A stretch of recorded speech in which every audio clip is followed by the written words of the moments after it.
amigos? Buenas tardes. Desde el estudio de radio del Palacio de Naciones en Ginebra les transmite Juan Gasparini.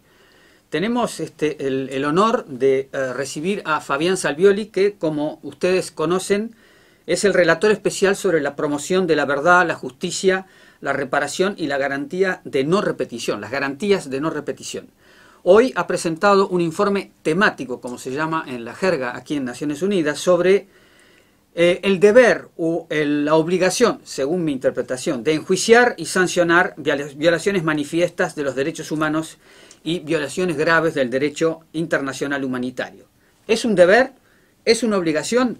Esto es también investigar, sancionar. La impunidad, usted mismo lo ha dicho, es inaceptable. Las razones de Estado a veces quieren frenar este tipo de investigación, y eso es revictimizar a las víctimas. ¿Cómo es el abordaje que usted ha definido para este informe? Bueno, para mí es un gran gusto estar aquí en el Palacio de Naciones Unidas. Efectivamente, recién presenté el informe anual al Consejo de Derechos Humanos, que se centra particularmente sobre la obligación de investigar y juzgar graves violaciones de derechos humanos de magnitud como crímenes contra la humanidad, crímenes de guerra, genocidio, hechos de tortura, ejecuciones extrajudiciales, es decir, cuestiones que repugnan a la conciencia de la humanidad. Y es una obligación para los estados llevar adelante esto. Yo lo hago en el marco, además, de el mandato de justicia transicional, indicando que esta es una obligación, pero que no alcanza por sí misma, sino que debe ser complementada con mecanismos de búsqueda de la verdad, con el establecimiento de reparaciones integrales a las víctimas, con mecanismos de reforma institucional para la no repetición de los hechos y, por supuesto, con procesos integrales de memoria.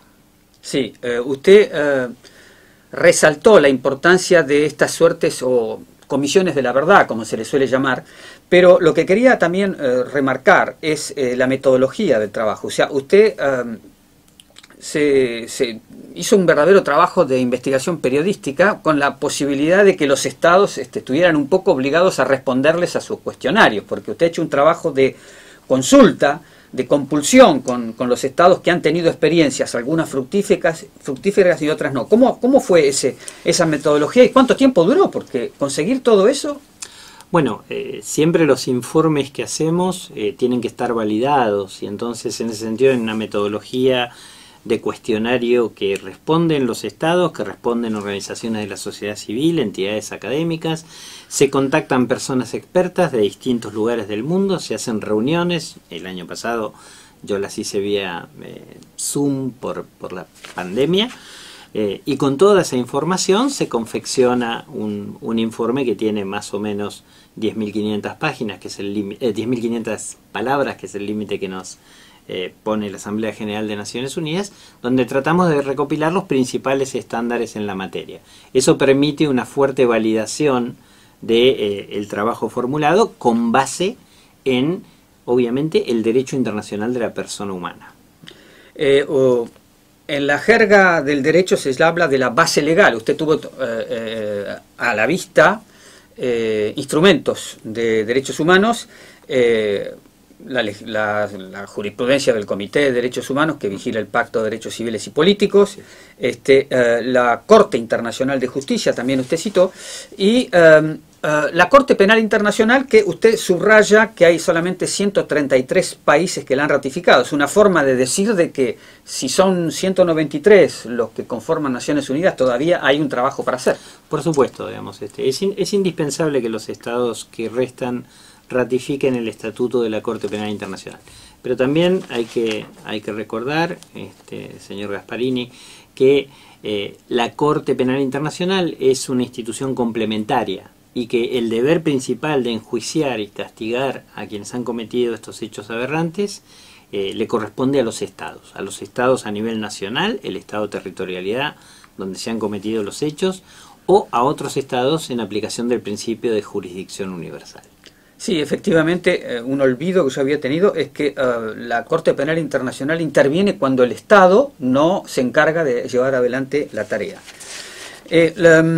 Evidentemente, usted tuvo que enfrentar problemáticas vinculadas a lo que se llama la impunidad, las leyes de amnistía, las inmunidades, la aplicación de la prescripción y impulsa la idea de aferrarse a buenas prácticas. No puede, para no caer en esas trampas, digamos, de cercenar la posibilidad de investigar.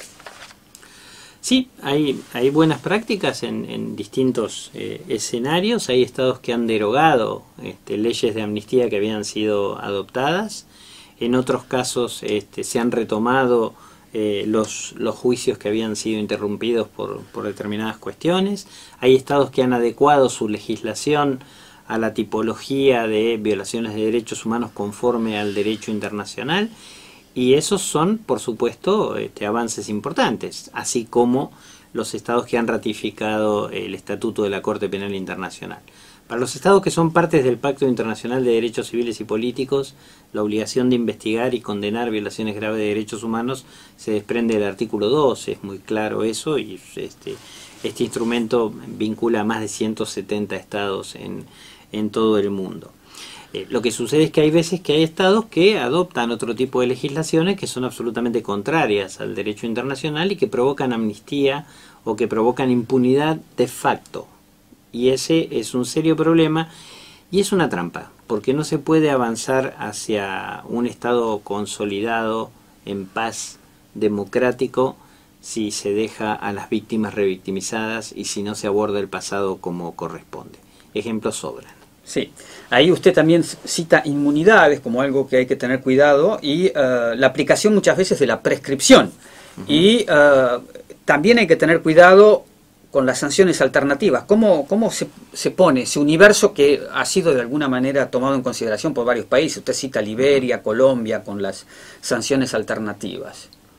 Sí, lo que tiene que ver con las inmunidades, ya el fiscal del Tribunal de Nuremberg dijo: es ilógico que allí donde el poder sea máximo, la responsabilidad sea mínima. Entonces, no resulta lógico que haya inmunidades para quienes cometen crímenes contra la humanidad y a quienes tienen el poder de cometer ese tipo de crímenes. En torno a los modelos de sanciones alternativas hay un mínimo indispensable a cumplir y que yo creo que también tiene que ver con la sensación de impunidad. Si a la sociedad le queda una sensación de impunidad a partir de un modelo alternativo, es que la cosa no funciona.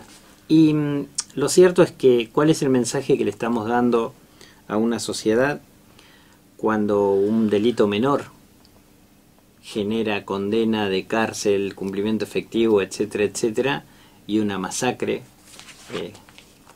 es castigada con una sanción menor? Pareciera que entonces entendemos de que es menos grave cometer un delito menor que cometer una masacre. Y esa es, por supuesto, una mala señal. Bien, con respecto a los países que están fuera del país concernido, usted dijo que no hay que otorgar los asilos políticos a personas que han cometido este tipo de crímenes y que los países deben colaborar en la búsqueda de personas que hayan escapado del país donde cometieron esos crímenes. ¿Cómo se da esa relación entre el país concernido y los otros países? ¿Cuáles son las reglas? Bueno, fundamentalmente entre países funcionan lo que se llaman tratados de extradición, que obligan a los estados a juzgar a las personas en el propio territorio o a entregarlas al territorio, al país que los requiere, siempre, por supuesto, respetando la garantía de que esa persona no sufre riesgos de ser sometida a tortura en el lugar que se le reclama, en lo que se conoce como el principio de non-refoulement. En relación a la Corte Penal Internacional es diferente. El estatuto, si recuerdo bien, no utiliza la palabra extradición, sino entrega, y es cooperar directamente con la Corte. Bien. En la parte final, usted por primera vez mencionó el tema de la reconciliación. Y ahí yo quisiera que usted lo desarrollara un poco. O sea, tiene que haber una reconciliación efectiva, dijo usted en su informe. Tiene que haber que, bueno, su mandato, la justicia, la reparación, las garantías de no repetición y procesos de memorialización, como ya hemos evocado en otra vez. Pero la reconciliación implica entrar el problema del arrepentimiento, del perdón, ¿cómo ve usted ese problema? La palabra reconciliación ha sido utilizada de una manera muy perversa históricamente y hay que entender. La reconciliación es la recuperación de la confianza de las víctimas en el Estado. Las víctimas se reconcilian con el Estado, no con el victimario. No hay ningún valor útil en reconciliarse con un victimario, porque un victimario no es un amigo con el que alguien se pelea. La reconciliación es con el Estado, que en vez de haber sido una máquina de garantizar derechos, que es lo que debe ser, se convierte en una máquina de violar esos derechos. O cuando hay conflictos armados, la reconciliación se da entre grupos, pero no en relación a quien ha cometido los hechos.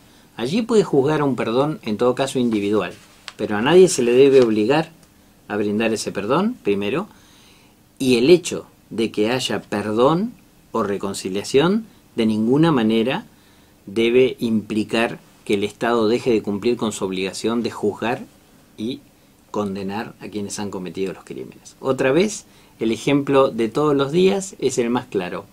Si alguien comete un asesinato común en relación a una persona de mi familia, quizás yo, por una cuestión personal, decida perdonar, pero eso no quiere decir que el Estado no lo tiene que juzgar por homicidio y que lo tenga que sancionar debidamente. Cuando esto es así para crímenes comunes, pues con mucha más razón para crímenes contra la humanidad. Sí, ahí en el tema del perdón, usted lo dijo verbalmente al final de la presentación, que era una cuestión individual, o sea que no puede haber perdón del Estado. No. O sea, puede ser que una persona afectada pueda perdonar concretamente, y si el victimario quiere tener perdón, tendrá que haber arrepentimiento, ¿o no? Bueno, por supuesto, digamos, sí es cierto que en el marco del mecanismo de justicia transicional es factible que quienes han sido victimarios y se arrepienten y además generan ayuda, por ejemplo, para encontrar personas desaparecidas y que ya puedan tener determinados beneficios de reducción de pena, pero determinados beneficios. El cumplimiento de la responsabilidad de una pena acorde a la gravedad de los hechos cometidos es innegociable, porque si no, ese arrepentimiento se convierte en una extorsión. Una última pregunta. ¿Existe la posibilidad, y en algunos países se ha visto, la posibilidad de salir de una prisión teniendo una condena por crímenes de este tipo para cumplir arrestos domiciliarios? Y usted fija un poco el criterio de en qué condiciones se pueden concretar esos arrestos domiciliarios. Sí, efectivamente. Yo he dicho que eso es factible, pero solamente en casos de enfermedad terminal de resolución inminente. A mí me parece que en esa situación de humanidad es lógico otorgar un arresto domiciliario. Lo que no es lógico es dar arrestos domiciliarios por el simple paso del tiempo, por los achaques que podamos tener por la edad o por las enfermedades propias de una edad avanzada. Porque esa es otra manera bajo la cual quienes han cometido crímenes aberrantes intentan escapar a sus responsabilidades. Muchas veces la justicia llega tarde porque se han encargado de que llegue tarde. Y entonces ahora no pueden clamar de que ha llegado tarde para beneficiarse de esa situación. Señor Salvioli, muchas gracias. ¿Algo que quiera agregar algo más? No, agradecer muchísimo. Bueno, creo que ha sido claro. Obviamente esto obliga a que esta relatoría y otras tengan una actitud vigilante, porque el problema no se resuelve con la presentación de un informe y dar algunas líneas directivas. Desde Ginebra les transmitió Juan Gasparini con François Zubiguer en los controles.